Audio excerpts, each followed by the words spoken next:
Hey guys, welcome back to another episode here on This Is Just the Beginning.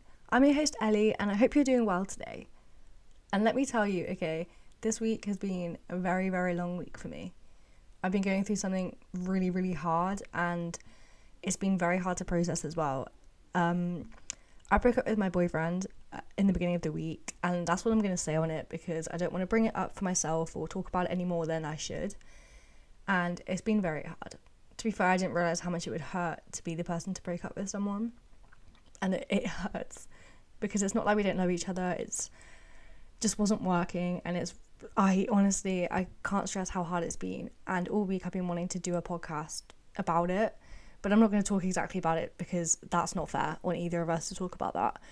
But I wanted to mention it just because I don't think it's fair if I start talking about something and then don't mention it to you guys because you might hear that I'm not doing well and you might have seen something that I've posted. I don't know. I've not actually posted about it, but if I do, then you'll understand why. And it's really, really hard. I don't know if you've been through this, whether you've been on this side of the breakup.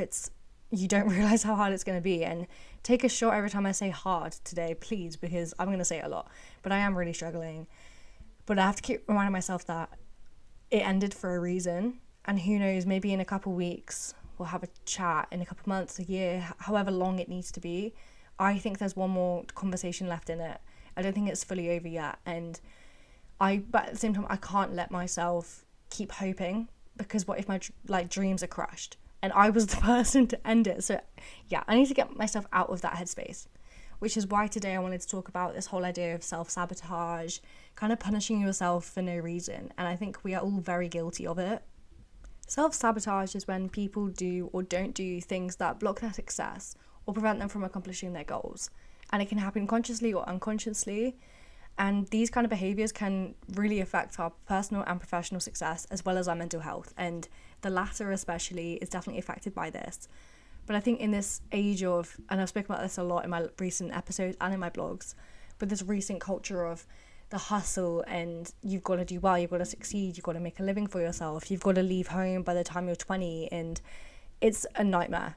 Especially now that loads of jobs are work from home or freelancing and self-employed, and it gets so loud in your head sometimes. And I think we all go through that.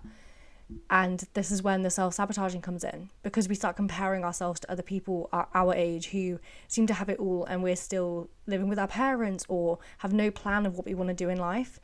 And let me tell you now, if there's anything you learn from this episode, that is completely fine. I've spoken about life in your 20s so much at the moment, and I think this is something that we need to hang on to so tightly. We're not supposed to have everything figured out. That is what your 20s are for, okay? And even beyond that, you have your whole life to figure things out and you can change your mind again and again and again. You do not need to think of one career path for your whole life. And I think even people our age are still trying to struggle with that. And just because you have a degree in one subject, for example, if you went to uni, doesn't mean you have to do a job in it. Okay, you don't have to follow that path. If you've done architecture at uni, most likely you become an architect, sure. But first of all, that's a really hard degree. I mean, any degree is hard, but that one is in particular in the top 3 hardest courses in the world. So if you've done that, then I think any employer would want you. And again, I think employers definitely respect when you change your mind and you say, I did do this degree, but that's what I thought I wanted to do, but now it's not. I want to do this instead. And no one's going to judge you for that. And if they are, well, they're stupid. And maybe they're still in the mindset that you have to do a degree and you have to do the degree in what you're going to do when you're older. And you have to have a path lined up from the age of 16. And that's not fair. Even choosing A-levels at age 16, well, earlier than that actually, and then doing A-levels and then deciding uni at 17 and that's your whole life plan sorted. I've changed my mind. Look at me, I'm not doing what I thought I'd be doing right now. Is it scary? Yes, but we cannot let ourselves self-sabotage like this because we're never going to live a fulfilling life. And I've been doing this a lot over the last week, especially with this breakup I'm going through. It's I'm finding something to blame. And I think we're all very good at that. We're very good at blaming someone else or something else. For example, when you get a bad grade in an exam, whether at uni, school, whatever, and you blame everything but yourself. And I think a lot of us do that. But then on the other hand, maybe if you're blaming, the teacher didn't teach us that question, or I never went to a lecture about that, or my friend was distracting me, or I was very stressed at the time, you blame everything but yourself. But then on the other side, as I was about to say, the other side of self-sabotage is that you blame yourself too much and you punish yourself too much. And I myself am very guilty of this. And I've spoken about this a lot in my therapy recently. And this is what has definitely been the main lesson I've had in the last 4 sessions I've had. Well, the only 4 sessions I've had. And she's saying that it sounds a lot like I'm punishing myself for everything I do. And it's kind of like a cry for help. And I mean, me and my therapist get on really well. And I do definitely listen to everything she has to say, but you don't have to agree with your therapist. Again, like, you don't have to agree. And I have said in my last session, which was very, very apt, because I booked my session Tuesday night, and Tuesday morning was when everything went down in my relationship. So, well, not everything went down, that sounds wrong, but when I decided that enough was enough kind of thing, and I ended it. Luckily, I booked a session for that night, not out of foreshadowing. No, I just did it. I just booked that session, and then it fell fell in line so well, and I just had a cry that session. But me and my therapist were talking, and she said some things that I was like, I don't agree with that, but I get where you're coming from, and that's absolutely fine to say as well. Not just with your therapist, but with anyone. Like, a lot of the time, I ask for people's opinions, and I don't listen to them. But I have to, like, you know what I mean? I've got to be like, oh, thank you for your opinion. I don't agree with that, but thanks. And often I don't listen to people's opinions. I just want them just to make me feel better about myself. And I'm hoping someone will agree with me when usually they don't. For example, with this breakup, I'm like, oh, I want to get back with him. And everyone's like, Ellie, no, you ended it for a reason. You knew it was going to hurt. But anyway, but with it especially, I am punishing myself for it. I hurt myself and hurt him a lot more. Like, I've got to realise I was the one to break up with him. You know, like, I am hurting a lot, but he must be hurting even more. And I do play the selfish card. I play the victim card. I do self-sabotage. And I think the first step in this is, recognising it. And I do it. And that's why I'm in therapy. I need the help with that. And I think if I'd listened to a podcast or read something about it beforehand, I definitely would have known more about it and maybe be more prepared. I think I listened to a podcast earlier this morning by For You from Eve, and I love her so much. I love her episodes with all my heart, and she was talking about self-sabotage, and she was saying that she read the book The Mountain Is You by Brianna West. I never know how to say her name. She's the same author that did 100 Essays That Will Change the Way You Think, and a bunch of other books. And the 100 Essays one is, I think that was it the first? Yeah, I think that was the first self-healing, self-care book, self-help book that I bought, and is the best book in the world. Like, I will put that above Twilight, and I talk about Twilight a lot. I love Twilight. That was the first book I, like, truly fell in love with, other than if you've read The Mortal Instruments. I love those books as well. But this book, like, I would read over and over again, because it's just 100 short, they say essays, it's just texts, I want to say, describing different things that happen in life and things you need to know, and 10 things you need to know before you're 20 and stuff like that. And it's kind of like a montage of everything I talk about on my podcast as well. Like, I've got so much inspiration from that book, and Eve was talking about this book, and so I've immediately bought it because I've been wanting to read it for ages, but I immediately bought it. And it talks all about the fact that self-sabotage comes from you. Obviously, it's got self in the name, and it's not the mountain you have to climb, it's yourself. You've got to get over that. You know what I mean? Like, you've got to get over yourself. It's not really the obstacles in your way, it's how you think of the obstacles. It all comes from you. Like, you have the power to change all of that. And you have the power to change your emotions, like, control your emotions, control what happens next. You have the power, even if you don't have the power to control what's going to happen. You know, like, that's just what's going to happen, I guess. But that just does come from something that you did. Like, if you dropped out of uni, like me, for example, you do have the power of what happens next. You know, like, if, oh my God, I don't have any income. Well, no, because you've got to get a job. You know what I mean? Like, you do have the power to control what happens next in a very, not materialistic, but in a very underlying way, I want to say. Yeah, okay, you might not predict a death happening or something throwing you off course or COVID happening, like those kind of things, like things you have no control over, but you still have control on how you perceive those things and how you go about life after those things. And I am very much using these next few weeks, months, to really focus on myself, because I have never done that. Sure, when I started eating disorder recovery, that was a huge thing. I didn't start recovery to gain weight. I started recovery to gain back myself and to gain back the relationship I have with myself and heal myself. But again, that was kind of pseudo in a way. It was very much, I do have to do this in order to get better. It wasn't really, oh, I want to focus on myself like it was. But again, I wasn't ready to do any of that at the time. So really, this is the first time I've kind of put my foot down and said, no, Ellie, you've got to prioritize yourself now. Sure, you still love that guy so much, but it's time to focus on yourself. Like, you might want to get back with him, sure, but at least for the next few weeks, please just focus on yourself. I've just bought my gym membership back again because since I left uni, like my membership ran out in June, I think it was. And at that time anyway, from April to June, I wasn't really at uni. I'd used it maybe twice during that time, I think, because I just wasn't there unless it was for exams. And so I've just bought a membership now. It's November, well, the end of November. I've just bought a membership back home.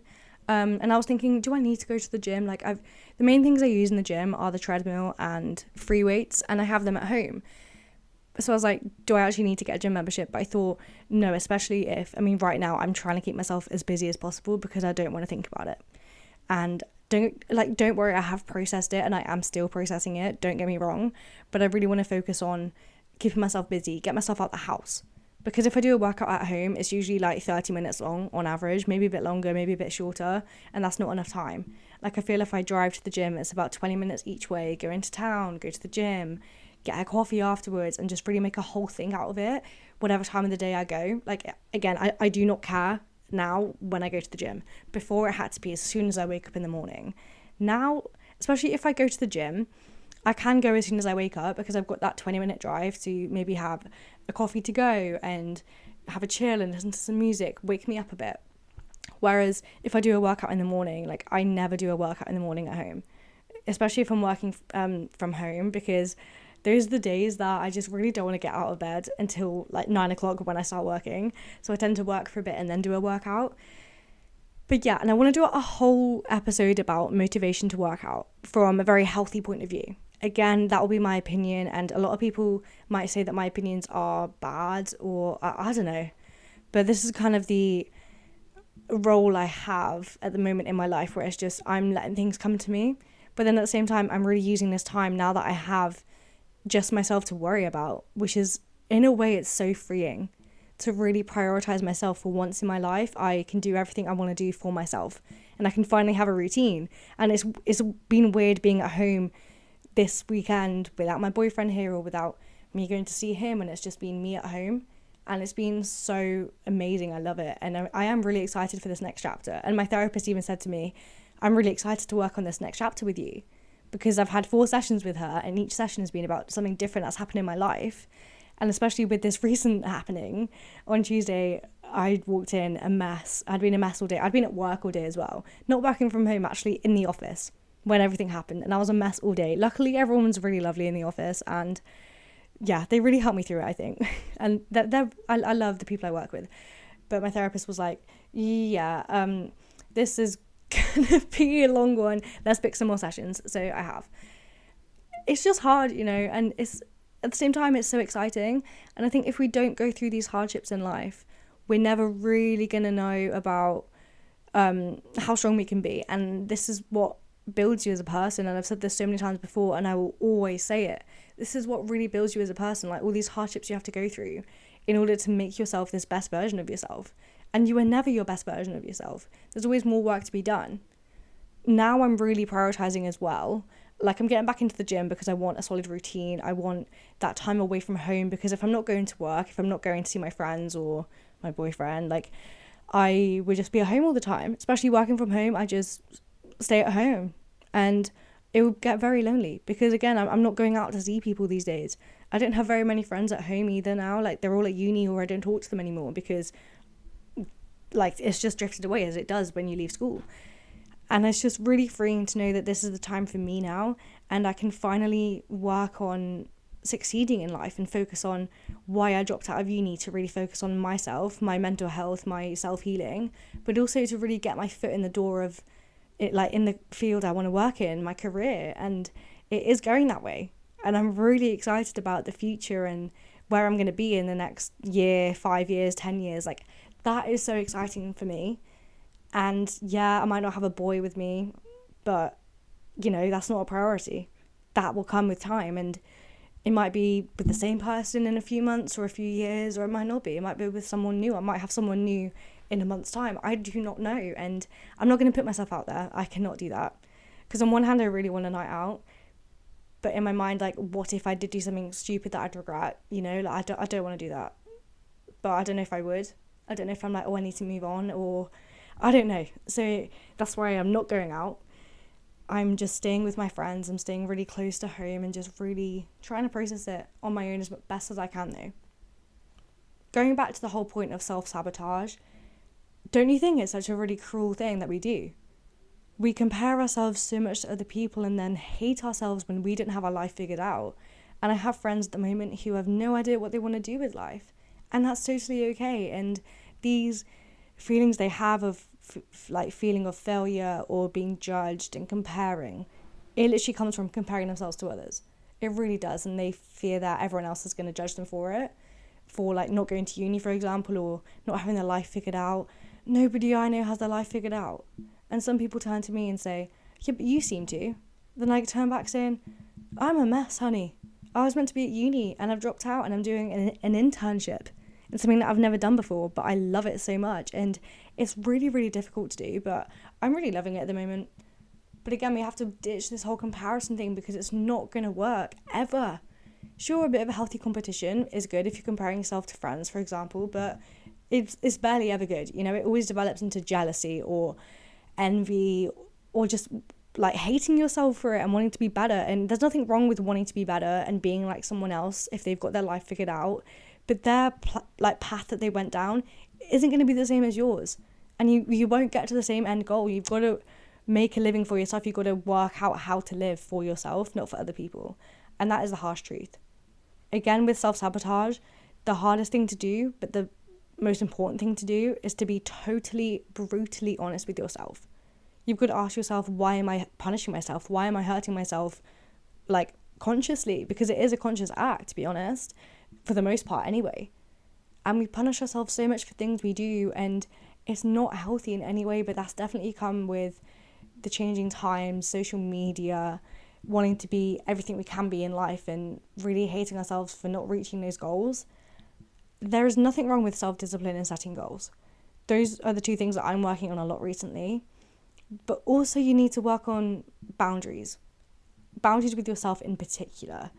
I feel like I've got no self-control, which is why all these kind of feelings of being an attachment style person, self-sabotage, punishing myself, even a bit of attention seeking, all of that comes into this because I have no boundaries and I've got almost no self-respect in a way. And that's kind of hard to say out loud. I've never really thought about it in this way, but in a way I still have no self-worth, even though that's what I've always been focusing on. If I'm always punishing myself, consciously, subconsciously, however I do it, it's got to come from somewhere, and that usually is lack of self-worth. And I know, like, some days I'm so confident and I love myself and I think, Ellie, you're really on the right track. But a lot of the time I'm not. And that's why I wanted to do this podcast with you, and that's why I've started this, because I want to help those of you out there who feel the same as me and really want that push. And I listen back to some of these episodes and think, you're right, Ellie.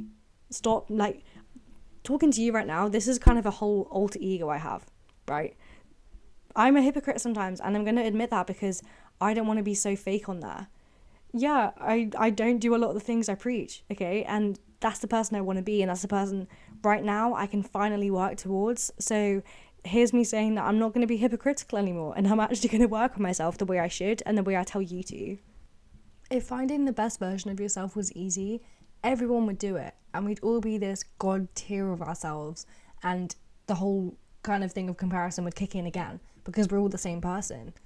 Finding the best version of yourself and working on yourself is not easy. It's super hard, and some people stick to it and find ways to make their lives amazing instead of staying in the same place your entire life, because that's boring. And there's only a few people who can be utterly honest, utterly brutally honest with themselves and say that there needs to be change and that work has to be done. That's the whole kind of foundation of finding yourself and working on yourself. And I've said this so many times, you need to be honest with yourself. You need to notice that change has to be made. And so many people in especially this country, I've noticed from everything I've seen, but I guess it's all over the world as well, but so many people, especially in the UK, stay in this mindset of, oh yeah, can't be asked to do that, can't be asked to change, I'm just going to stay in this mindset, blah, blah, blah, blah, blah. No, if you're unhappy with your life, you and only you have the power to change it. And again, we blame our lives on everyone else. We blame it on, I don't know, things that are happening, the cost of living crisis, I don't know, we blame it on everything else that's happening in the world right now instead of blaming it on ourselves. And this is where the kind of aspect of accountability comes in. And I really think all of us need to be a little bit more hold ourselves accountable, because again, we blame everything on everyone else, and we really need to start just saying, hey, this happened because of me.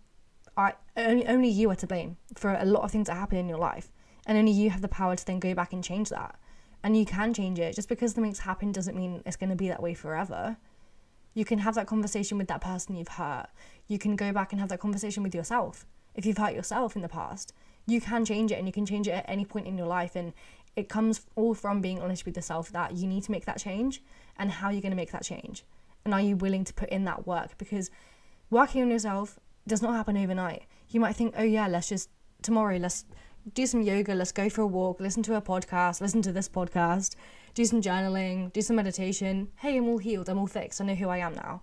No, that happens and that works for no one. And you know that deep down. You can't do it overnight. And I think we all think it does work that way. I don't know, when I first started working on that in my recovery stage, I thought it would happen overnight. And to be fair, it did in a way. And I did feel so healed after that first day of doing all those kind of good habits and wellness habits and the that girl trend. And I felt so much better in myself. But I think that feeling of that good feeling all came from kind of, oh, I've made a change. And it was that initial high. And that was that initial high. And you're proud of yourself for making that change. But then you realize, oh, wait, consistency is key.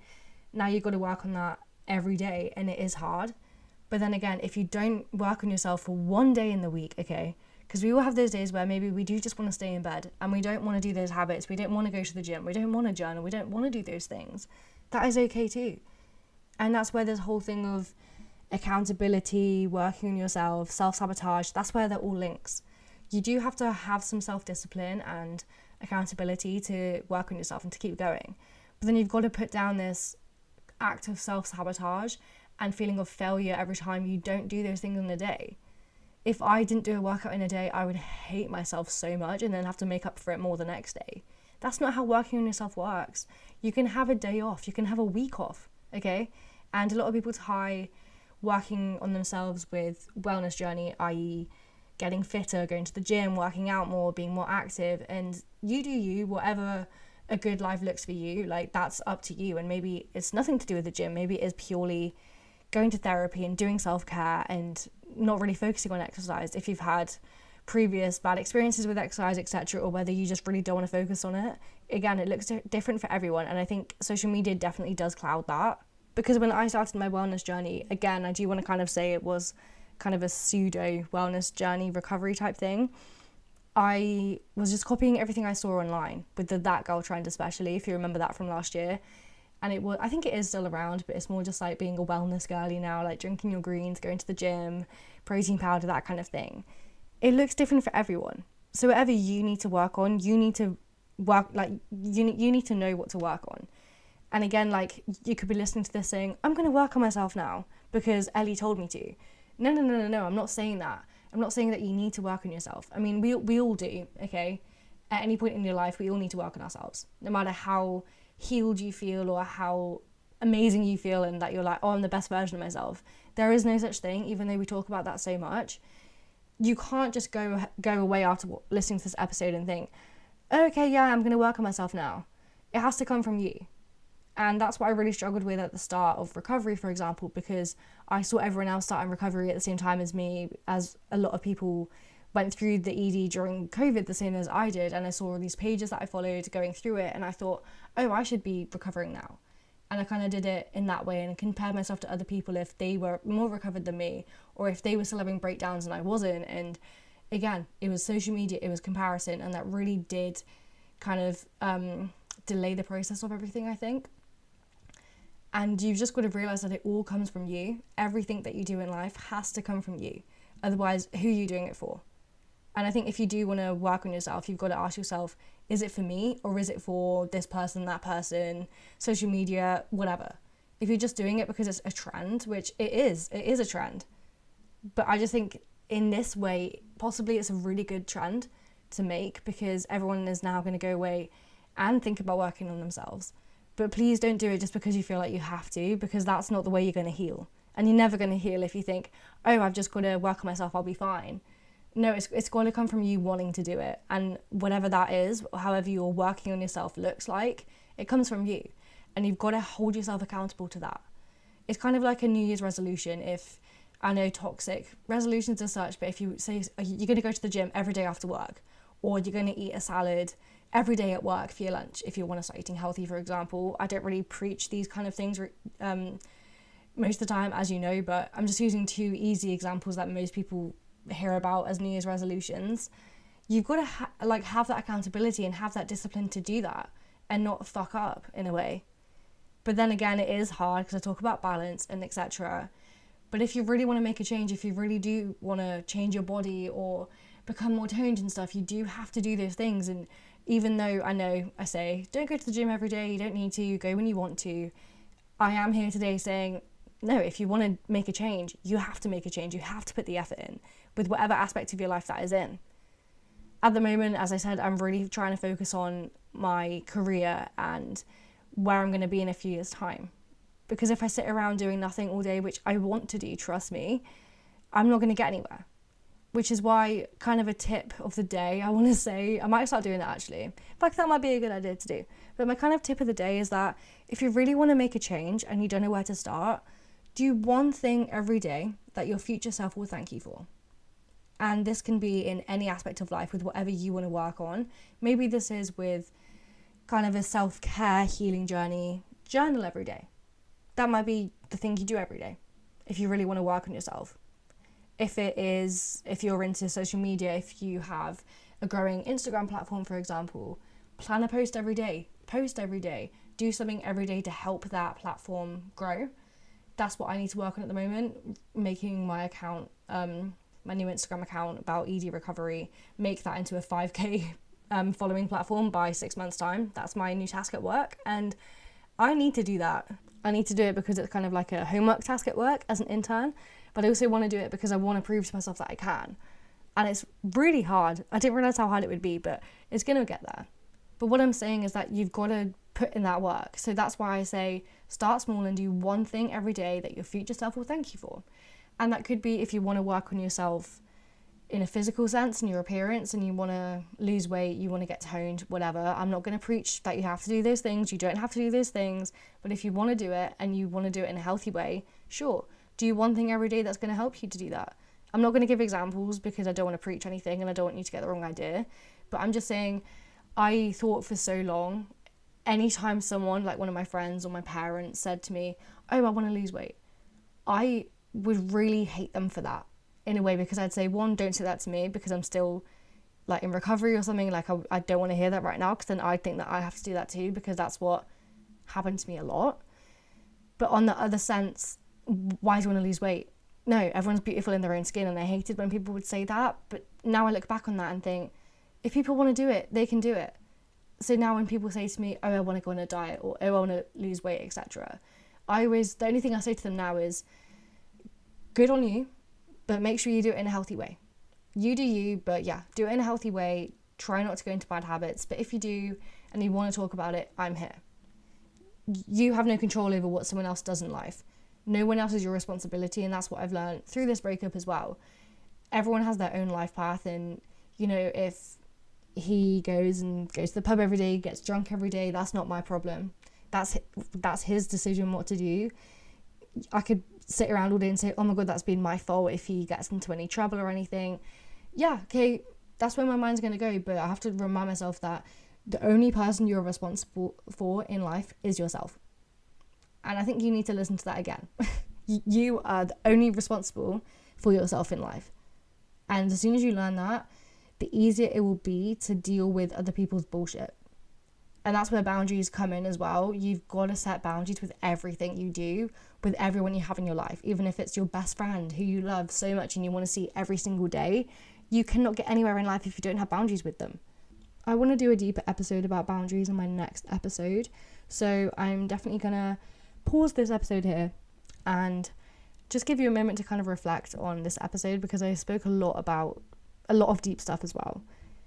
Have a think about if you are thinking of wanting to, I don't know what I'm trying to say there. If you are in this mindset where you do want to change and you want to make a change in your life, maybe you're having a midlife crisis, or you just really want to make a change because you are so unhappy in your life, think about what is bringing you down and what you need to do. Maybe that is someone in your life is bringing you down.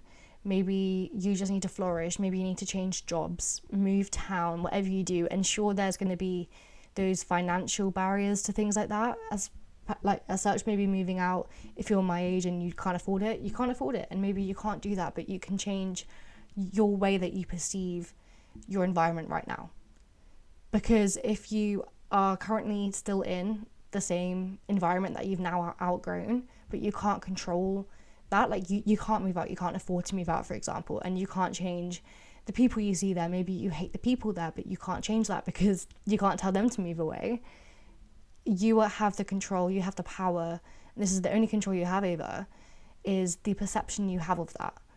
Yes, you might be in an outgrown environment, perhaps if you're still living at home, for example, but you can change that and say, okay, this is where I am right now.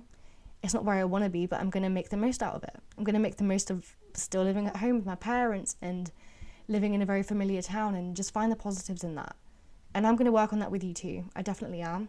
And that's going to be something I'm going to be doing over the next few weeks. So I hope you've learned something about yourself in this episode. I think I've learned a lot about myself talking about it as well. Maybe you've noticed that as I've been talking. This week is all going to be about me focusing on myself, going to the gym. I have therapy tomorrow again, which I'm really looking forward to.